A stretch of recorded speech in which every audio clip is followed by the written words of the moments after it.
오늘은 예수님이 태어나신 성탄절입니다. 옆 사람과 인사 한번 나눌까요? 오늘은 한국말로, 모국어로. 즐거운 성탄입니다. 아멘. 우리 복음서에는 예수님의 탄생에 대한 증인들이 나오고 있습니다. 마태복음에서는 예수님 탄생의 증인에 대하여 먼 나라 이국 땅에서 온 동방박사들을 예수님의 탄생의 증인으로 세우고 있습니다.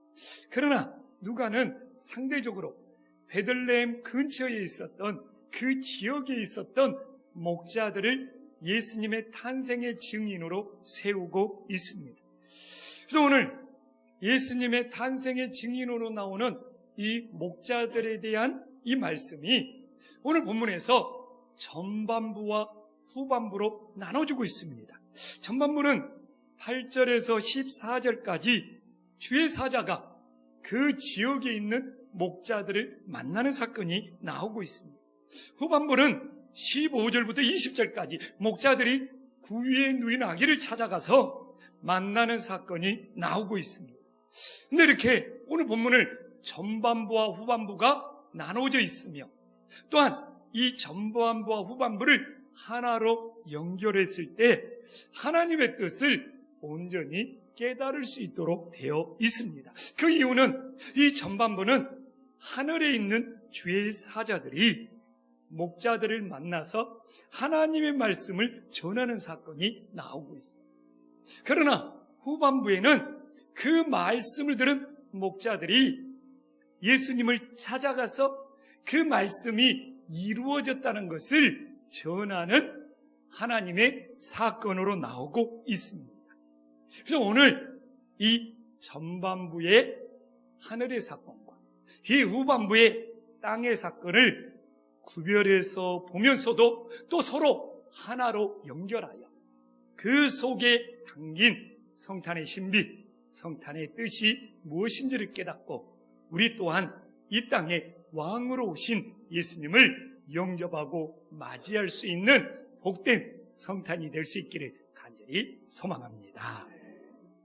마태가 성탄의 증인으로 동방박사들을 등장시키는 이유는 무엇입니까? 제가 새벽마다 이 마태복음을 통하여 새벽에 강해를 하고 있는데 마태에 이 하나님 말씀을 전하는 특징이 있어요.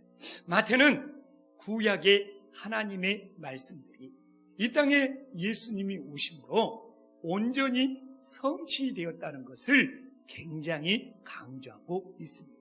그러므로 마태는 이 먼 나라에 있는 바벨론 땅에 있는 동방박사들이 바벨론 포로 생활을 하는 이 유대 백성, 이스라엘 백성들을 통하여 메시아 탄생에 대한 하나님의 말씀을 듣고 이 별을 통하여 징조가 나타나자 그 동방에서 바벨론에서 이 베들레헴까지 찾아와서 아기 예수를 경배함으로 하나님의 말씀이 이루어지고 하나님의 말씀이 성취되었다는 것을 강조하고 있습니다. 그래서 마태는 하나님의 말씀이 성취되고 이루어졌다.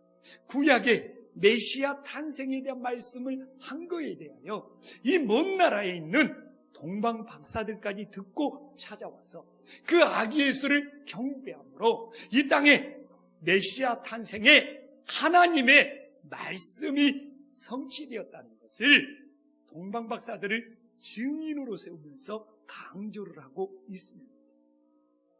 그러면 이제 오늘 이 누가는 왜 목자들을 성탄의 증인으로 등장시키고 있느냐는 겁니다. 왜 목자들을 성탄의 증인으로 등장시키고 있을까요? 오늘 8절에 보지만 땅의 목자들이 양떼를 지키는 것처럼 하늘의 목자가 이 땅에 오셔서 이 땅의 양떼들을 지킨다는 것을 오늘 이 8절에 하나님의 말씀을 시작하면서 보여주고 있는 거예요. 그래서 누가도 이 성령의 감동을 받아 하나님의 말씀을 증거하는 것이 참 탁월하고 신비하다는 것을 느낄 수 있습니다. 이렇게 목자들이 양떼를 지키고 있는 것처럼 이 땅의 목자들을 그래서 그 땅의 목자들이 양떼를 지키는 걸 통하여 하늘의 목자가 왔어요. 이 땅에 이 수많은 양들의 생명을 지킨다는 것을 이렇게 부각을 시키고 있음을 우리들에게 보여주고 있습니다. 그래서 이렇게 하나님의 말씀을 묵상할 때마다 정말 놀랍고 신비로워요. 그래서 이 하늘에서 오신 이 목자는 양떼들의 생명을 지키기 위하여 자신의 생명까지 양떼들을 위하여 희생한다는 것을 이렇게 예표적으로 우리들에게 보여주고 있습니다. 그래서 우리 예수님께서는 이렇게 양떼를 지키는 목자처럼 이 성탄에 오셔서 우리의 생명을 지키시고 또 우리를 구원하기 위하여 양떼들을 위하여 자신의 생명까지 십자가에서 드리신 진정한 믿음의 목자가 됨을, 선한 목자가 됨을 우리 다 믿고 받아들이는 은혜로운 역사가 있기를 간절히 소망합니다. 이처럼 누가가 하늘의 목자와 땅의 목자를 연결시키고 있잖아요. 근데 오늘 누가는 이 전반부의 하늘의 사건과 이 후반부의 땅의 사건을 기막히게 연결을 시키고 있습니다. 제가 사실 이 성탄절에는 전할 본문이 정해져 있어요. 그러나 매년 이 동일한 말씀을 묵상하는데 하나님의 뜻을 깨닫는 것은 매년 놀랍게 정말 달라지고 더 깊은 은혜를 받는 것 보면 진짜 성령으로 감동된 하나님의 말씀은 진짜 신비로운 말씀입니다. 그래서 오늘 저는 이 말씀을 묵상하면서 어떻게 이 목자는, 이 누가는 하늘의 목자와 땅의 목자를 연결시키듯 이 전반부에 주의 사자들이 오늘 10절에 보면 주의 사자들이 하늘에서 하나님의 탄생의 소식을 전하고 있는 거죠. 근데 오늘 다시 17절로 봐보면 이 17절에는 그 하늘의 사건이 하늘에서 전한 말씀이 이 땅에서 이루어지고 있다는 것을, 이 땅에서 확인되고 있다는 것을, 그래서 이 땅에서 전파되고 있다는 것을 우리들에게 보여주고 있는 거예요. 그래서 전반부와 후반부를 연결하면 주의 사자가 하늘에서 전한 말씀, 바로 이 땅에서 목자들을 통하여 확인되고 다시 전파되고 하늘과 땅이 연결되고 있고, 그래서 성탄은 이 땅에 예수님이 오심으로 하늘과 땅이 연결되고 하늘과 땅이 이어지는 사건이 되었음을 믿으시기를 간절히 소망합니다. 또한 오늘 이 전반부에 하늘에서 이루어졌던 주님의 뜻이 오늘 후반부에 이 땅에서 목자들을 증인으로 세워서 이 땅에서도 주님의 뜻이 이루어지고 있음을 우리들에게 보여주는 놀라운 사건이 되는 것입니다. 그래서 바로 성탄은 뭐냐? 이 땅에 예수님이 오심으로 하늘과 땅이 연결이 되어서 우리들이 하늘을, 바로 천국을 출입할 수 있는 그 통로가 생긴 사건이에요. 우리가 늘 주기도문에서 고백하는 것처럼 주님의 뜻이, 주님의 말씀이 하늘에서 이루어진 것처럼 오늘 이 땅에서도 이루어졌다는 것을 우리들에게 보여주는 것이 성탄의 진정한 의미가 됨을 깨달으시기를 간절히 소망합니다. 그래서 오늘 우리도 성탄의 소식을 믿고 바로 이 성탄의 소식을 전하는 자가 되며 하늘과 땅을 연결시키는 자가 되는 거예요. 그리고 주님의 뜻이 이 땅에서 이루어졌다는 것을 우리들이 증인된 삶이 된다는 것을 이 성탄을 통하여 다시 한번 기억할 수 있기를 간절히 소망합니다. 그러면 오늘 본문에서 왜 마리아는 지금 예수님을 해산했잖아요. 근데 저는 궁금했어요. 예전에 예수님을 잉태할 때는 주의 천사가 직접 전했는데 이번에는 왜 목자들을 거쳐서 바로 이 마리아에게 전하고 있지? 이런 궁금도 생겼어요. 예전처럼 수태고지처럼 주의 사자가 직접 전하면 좋지 않았을까? 그리고 그는 또 성령으로 잉태해서 만삭이 되어서 예수님을 해산했잖아요. 그러면 누구보다도 자기가 지금 잉태하여 태어난 이 예수님이 구주, 주님이라는 것을 알 텐데, 굳이 오늘 이 17절에 보면 목자들을 시켜가지고 메시아가 탄생했다는 소식을 왜 마리아에게 또다시 전하고 있을까 참 궁금했어요. 근데 그냥 잠시 드는 생각은 목자들을 거쳐서 전하는 것이 산모에 대한 배려가 아니었을까. 이렇게 주의 천사가 짠 나타나면 이렇게 예수를 출산한 마리아가 충격을 받을 거다.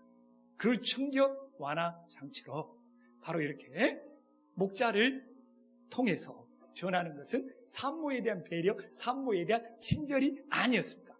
그냥 문득 드는 생각이었습니다. 근데 이런 생각은 맞을 수도 있고 틀릴 수도 있어요. 그리고 이런 생각을 막 강조하고 주장하다 보면 이건 인간적인 해석, 인본주의적인 해석으로 흐를 수 있는 거예요. 그래서 성경을 너무 인간적인, 인본주의적인 해석으로 흘러버리면 안 되고, 우리는 하나님의 뜻이 무엇일까? 이 하나님의 뜻에 대한 관심, 하나님의 뜻에 대한 집중이 하나님의 말씀을 바르게 깨닫고 우리들의 삶에 적용할 수 있는 은혜의 길이 됨을 우리들이 다시 한번 기억할 수 있기를 간절히 소망합니다. 그래서 그냥 인간적인 생각으로는 산모에 대한 배려가 아닐까 이렇게 생각할 수 있지만, 여기에 담긴 하나님의 뜻은 두 가지가 있습니다. 첫 번째는 뭐냐? 하나님께서 우리에게 다양한 방법으로 하나님의 말씀을 전해주신다는 거예요. 실제로 보면 하나님은 천사들을 통해서도, 주의 사자들을 통해서도 하나님의 말씀을 전해주신다는 것을 우리는 알 수 있습니다. 그 당사자가 마리아고, 마리아의 수태고지, 또 사가랴에게 요한의 수태고지, 이렇게 주의 천사가 직접 나타나서 하나님의 말씀을 전하는 경우도 있어요. 그러나 그것만 있는 것이 아니에요. 마태복음 1장 20절에 보면 이 요셉의, 이 마리아 남편 요셉은 성령으로 잉태한 것을 어떻게 알았느냐? 현몽, 꿈으로 그 예수님의 탄생을 알았음을 알 수 있습니다. 그래서 꼭 천사가 나타나야 되고 주의 사자가 나타나야 되는 것만 있는 것이 아니라 이렇게 꿈으로도 현몽으로도 하나님의 뜻을 알 수 있구나. 또 어디 그것뿐입니까? 오늘 17절에 보면 17절은 그거잖아요. 사람들을 통해서도, 마리아 입장에서는 꼭 천사들을 통해서만 전해주는 것이 아니라 이렇게 사람을 통해서도 하나님의 뜻을 전해주는 것을 알 수 있다는 것이죠. 그래서 마리아는 꼭 주의 천사가 직접 와야지만이 하나님의 말씀이 아니라 이렇게 사람들이 와서도 얼마든지 하나님의 말씀을 전해줄 수 있구나 충분히 느꼈을 거 아니에요. 그러면 여기서 진짜 제가 우리 교회 장로님 한 분이 좋은 책을 전해주셔서 그 책을 열심히 읽었는데 거기에 하나님의 음성을 듣는 방법들이 나와요. 하나님의 음성을 듣는다는 것은 하나님의 말씀을 깨닫고 하나님의 말씀을 이해한다는 것이죠. 근데 여러 가지 방법을 통하여 하나님은 우리들에게 하나님의 메시지를 전해주신다는 거예요. 근데 중요한 것은 내가 어떻게 하나님의 말씀을 받았느냐가 중요한 것이 아니고 그 받은 말씀을 통하여 어떻게 하나님의 뜻을 깨닫고 하나님의 뜻을 해석하느냐가 중요하다는 겁니다. 근데 우리가 이렇게 제가 가끔 기독교 TV나 기독교 방송을 보는데 가끔 그런 데에서 나오는 걸 보면 막 자기가 하나님께 뭘 받았고 하나님께 막 어떻게 신비로운 체험을 했고 이건 엄청 부각시키는데 그 이후에 하나님의 뜻을 어떻게 깨닫고 자신의 삶이 어떻게 변화되었다는 것은 너무 약화되는 걸 보면서 드러나지 않는 걸 보면서 참 마음이 아파요. 저는 오히려 하나님의 말씀을 어떻게 들었냐 보다도 그 말씀을 우리들이 어떻게 받아서 어떻게 하나님의 뜻을 깨닫고 우리들의 삶이 어떻게 달라지고 어떻게 변화되었느냐, 이게 한국교회의 성숙의 지름길이 됨을 깨달으시기를 간절히 소망합니다. 그래서 오늘 19절에 보면 마리아 봐보십시오. 주의 천사들을 통해서 전해 들었을 때뿐만 아니라 사람들을 통해서 전했을 때도 그 말씀을 마음에 새겼다고 하죠. 그리고 마음에 새긴 다음에 생각하는 것은 뭡니까? 그것이 묵상이에요. 이게 마리아처럼 우리가 이 시대에 내가 어떻게 신비롭게 대단하게 하나님의 말씀을 받았느냐를 강조하는 것이 아니라 오늘 마리아처럼 천사가 전해주듯 사람을 통해서 전해주듯 그걸 마음에 새기고 마음에 새긴 다음에 생각하는 것은 주님의 뜻이 무엇일까 묵상하는 거라니까요.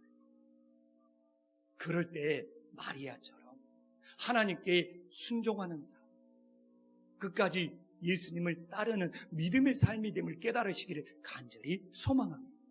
그래서 저는 우리 김포 안식교회가 성숙한 교회가 되었으면 좋겠어요. 그래서 오늘도 그냥 하나님의 말씀을 듣고 흘려버리는 것이 아니라 좀 마음에 새기고 주님의 뜻이 무엇일까? 그걸 곰곰이 묵상하면서 우리들의 삶이 변화되고 우리들의 삶이 성숙하고 우리들의 삶이 순종해야 되지 않습니까? 그래서 저는 우리 김포 안식교회가 말씀을 새기는 교회가 되기 위하여 제가 항상 주일날 전한 메시지에 대해서는 이렇게 묵상지를 만들어서 이 뒤에 묵상 질문들을 내놨어요. 이렇게 항상 우리 본관, 이 본당 들어오는 입구에 비치해 있는 그냥 주일 설교 말씀 한 번 듣고 흘려버리지. 꼭 목장 모임 있는 날만 이거 한번 보는 것이 아니라 매주 정말 이 묵상 자료를 갖고 가서 주일 설교니까요. 다시 한번 하나님의 말씀을 새겨보고 하나님의 뜻이 무엇인지 깨닫고 우리들의 삶이 더 성숙해지는 은혜의 역사가 있기를 간절히 소망합니다. 그래서 정말 2020년에는 더 이 교회가 하나님의 말씀으로 든든히 세워지는 복된 교회가 될 수 있기를 간절히 소망합니다. 또 하나는 뭘까요? 하나는 하나님의 말씀은 다양한 방법으로 전해지고 중요한 것은 그 말씀을 마음에 새기고 하나님의 뜻을 묵상하는 것이 더 중요하다는 것을 오늘 본문이 보내주고 있습니다. 또 하나는 뭘까요? 메시아 탄생을 위하여 오늘 본문에 등장하는 또한 마태복음에 등장하는 모든 사람들이 하나님의 도구로 하나님의 선한 도구로 협력하여 선을 이루고 있다는 겁니다. 하나님은 오늘 분명히 목자들을 통하여 예수님의 탄생의 증인들로 사용하고 있습니다. 또한 마태복음에서는 이 동방박사들을 등장시켜서 예수님을 경배하는 도구로 사용되고 있습니다. 또한 오늘 본문에서 이 마리아는 예수님의 탄생과 해산의 도구로 사용되고 있는 거예요. 심지어는 마리아의 남편 요셉은 아기 예수일 때 그 요셉이 그 예수님을 애굽으로 피신시키고 그렇게 예수님을 지키고 돌보는 도구로 사용되고 있다는 것이죠. 왜 이것이 중요하냐? 성탄의 주인공은 예수님이고 그래서 제가 성탄 주보에 부목사님들한테도 성탄의 주인공은 예수님으로 드러내자. 그래서 그 사진을 인용한 거죠. 근데 성탄의 주인공이 예수님이 되지 않으면 마리아 숭배로 이런 잘못된 신앙에 빠지더라고요. 그래서 우리는 다 예수님을 섬기는 도구로 사용되고 있음을 다시 한번 깨달을 수 있기를 간절히 축원합니다. 그렇기 때문에 마리아가 할 수 있는 역할로 하나님의 도구가 되는 거고 요셉은 요셉이 할 수 있는 역할로 하나님의 도구가 되는 거고 동방박사 목자들 그들 나름대로도 자신들이 할 수 있는 역할로 하나님의 도구가 되어서 이것들이 모아져서 예수님의 탄생을 경배하고 예수님의 탄생에 영광을 돌리는 선한 도구들이 됨을 믿으시기를 간절히 소망합니다. 그래서요, 하나님을 섬기는 것, 예수님을 섬기는 것은요, 큰일, 작은 일이 없어요. 중요한 일, 덜 중요한 일이 없는 거예요. 우리 모두가 각자의 역할대로 하나님 앞에 쓰임받고 이 역할들이 모아져서 예수님을 섬기는 도구가 됨을 믿으시기를 간절히 소망합니다. 그래서 우리가 이렇게 하나님을 섬기는 일에는 각자 은사대로, 각자 달란트대로 하나님을 섬기는 역할이 있다는 것을 우리가 깨닫고 서로 지체의식을 가져야 되는데, 인간적인 생각이 개입되어서 인간적인 사고로 누가 크냐, 누가 작냐, 누가 중요하냐, 누가 덜 중요하냐, 그러다 보니까 마리아 숭배론이 나와요. 마리아가 제일 큰 일을 했다, 마리아가 제일 중요한 역할을 했다, 마리아 숭배론이 나와요. 그리고 우리도 교회에서 섬기면서 숭배론까지는 가지는 않지만 각자 맡은 역할들이 모아져서 선을 이룬다는 이 건강한 믿음이 없으면 자기가 하는 일들에 대하여 우월의식에 빠지게 되는 거예요. 이건 예수님을 섬기는 것이 아니고 자기를 섬기는 거나 사람을 섬기는 것이 된다는 것을 다시 한번 깨달을 수 있기를 간절히 소망합니다. 그래서 우리는 이 성탄의 사건에 대하여 요셉이 예수님을 잉태하고 출산할 수는 없잖아요. 그래서 우리는 이렇게 자기의 역할대로 오는 것이지, 그렇기 때문에 마리아의 숭배론에 빠져서는 안 됩니다. 성탄의 주인공은 예수님이고 각자의 역할대로 온 거예요. 오늘날의 교회도 똑같습니다. 어느 부서가 덜 중요하고 어느 부서가 더 중요하고 여기에 빠지면 이거 인간적인 사고예요. 우리는 모두 하나님의 맡은 역할들을 하고 있고 이 역할들이 모아져서 우리 예수님을 섬기고 있음을 다시 한번 깨달을 수 있기를 간절히 소망합니다. 교회에서도 맡은 이 직분들이 높나지가 아니에요. 장로님들이 무슨 더 직급이 높고 이런 생각은 인간적인 생각이고, 장로님들이 교회에서 해야 될 역할이 있는 거예요. 그래서 뭐가 더 중요하고 덜 중요한 것이 없어요. 그래서 교회에서 자기 부서가 중요하고 그러면서 이렇게 좀 경쟁, 이런 대리, 또한 다른 분서를 존중하지 않는다, 이건 철저히 인간적인 사고고 사람을 섬기는 것에 빠져버린다는 것을 우리들이 다시 깨달아요. 오늘 설교하는 내가 지금 밖에 나가서 주차장을 정리할 수는 없는 거죠. 그래서 설교하는 내가 중요하고 주차 봉사한 사람은 덜 중요하다, 이것이 아니에요. 서로 역할이 다르죠. 그 역할들이 하나로 모아져서 예수님을 경배하고 예수님을 섬기고 있다는 것을 우리들이 반드시 기억해야지 건강한 공동체, 예수님이 함께하는 믿음의 공동체가 됩니다. 다시 한번 기억할 수 있기를 간절히 소망합니다.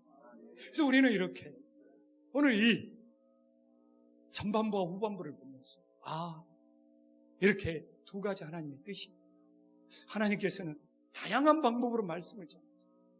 우리들이 어떻게 그 하나님의 말씀을 마음에 새기고 바로 깨닫고 묵상하느냐가 중요해요.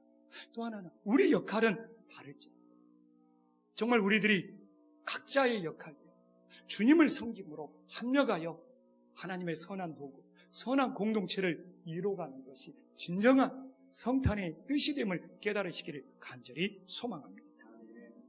저는 오늘 끊임없이 이 전반부와 후반부가 서로 연결되고 있고 서로 정말 하나님의 뜻을 전하고 있다는 것을 계속 강조하고 있습니다.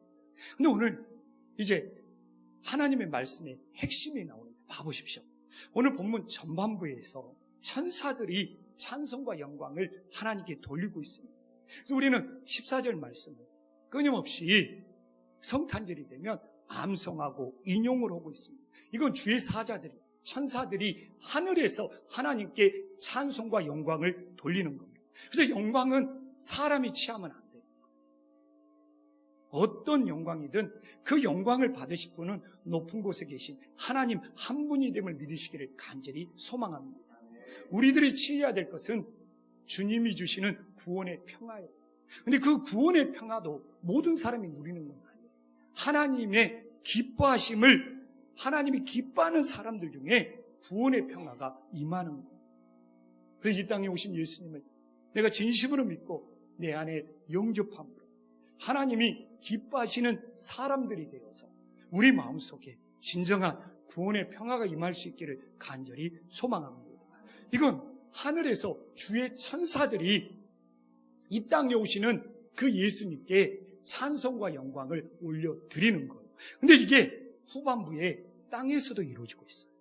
20절에 보면 이제 목자들이 우리 주 예수님께 이제는 영광이 앞으로 왔네요. 영광과 찬송을 돌려드리고 있어요. 그래서 우리들이 14절도 중요하지만 이건 우리들의 고백이 아니잖아요. 주의 천사들, 하늘에서의 고백이었어요. 근데 그 하늘에서 하나님께 찬송과 영광을 올려드렸다는 것이 이제 이 땅에서 사람들을 통하여, 목자들을 통하여 하나님께 영광과 찬송을 돌려드리고 있다는 것을 우리들이 다시 한번 기억할 수 있기를 간절히 소망합니다. 오늘 이 하나님의 말씀을 이 전반부와 후반부로 나눠서 묵상합니다. 얼마나 은혜입니까? 그러나 그것이 오히려 하나로 연결되었어요. 그렇구나. 이 성탄은 하늘에서 울려 퍼졌던 이 찬송과 영광.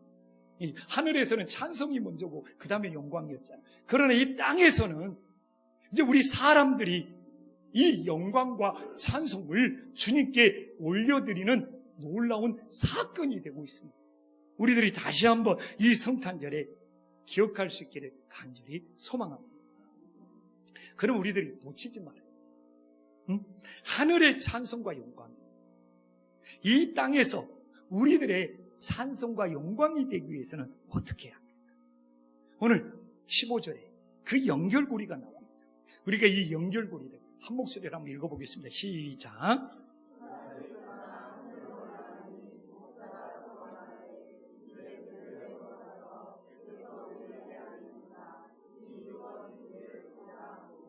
예, 하늘에서 선포되었던 말씀이 이 땅에서 찬송과 영광이 되기 위해서 하나님의 말씀이 이루어져야 된다. 하나님의 말씀이 이루어져요. 그래서 우리에게 알리신 바 이 이루어진 일을 보자. 예수님의 탄생이 이 성경에 기록된 말씀이고 하늘에서 선포된 말씀인데 이 땅에서 이 이루어지는 이 사건이 있었을 때 하나님께 찬송과 영광이 된다는 것을 우리들에게 증거하고 있습니다. 그런데 목자들은 오늘 20절에 보면 이 이루어진 걸 봤어요. 이 이루어진 걸 봤어요. 그래 오늘 말씀이 참 놀랍지 않습니까? 이렇게 전반부와 후반부가 이렇게 은혜롭게 이어지고 있어요. 그래서 목자들은 자기들에게 이르던 바와 같이 듣고 본 그 모든 것으로 인하여 하나님께 이제는 영광과 찬송을 돌리고 있다. 그래서 많은 분들이 물어봅니다. 어쩔 때 하나님께 영광 돌려야 돼요? 무엇 때문에 우리들이 하나님께 찬송해야 돼요? 하나님의 말씀이 우리에게 이루어졌을 때, 주님의 말씀이 이루어졌을 때, 내가 믿는 하나님의 말씀이 믿어지고 이루어졌을 때, 그때가 바로 하나님께 찬송과 영광을 올려드리는 그 때가 됨을 믿으시기를 간절히 소망합니다.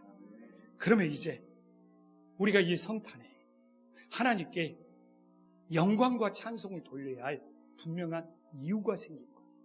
목자들 분명히 예수님의 탄생이 이루어지는 것을 들었고 보아서 하나님께 영광과 찬송을 올려드렸죠. 그럼 우리도 목자들처럼 예수님의 탄생을 들었어요. 목자들은 보았지만 우리는 믿었어요. 그래서 하나님의 탄생을, 예수님이 이 땅에 오심을 들었던 것을 오늘 우리가 믿었기 때문에 이 모든 것으로 인하여 하나님께 영광과 찬송을 올려드릴 수 있는 은혜로운 성탄이 될 수 있기를 간절히 소망합니다. 이렇게 되면 어떻게 되는 거예요? 다시 하나님의 기뻐하는 사람들 중에 우리들이 머물게 되므로 구원의 평화, 하나님의 평화가 우리들의 삶에 이루어지는 거예요. 근데 이게 성탄에만 일어나면 안 되잖아요. 우리들의 삶 속에서, 우리들의 생활 속에서도 끊임없이 내가 믿는 하나님의 말씀이 우리들의 삶 속에 이루어진 거예요. 이 이루어진 하나님의 말씀의 모든 것으로 인하여 하나님께 찬송과 영광과 찬송을 올려드리는 믿음의 자녀, 복된 자녀들이 될 수 있기를 간절히 소망합니다. 기도하겠습니다.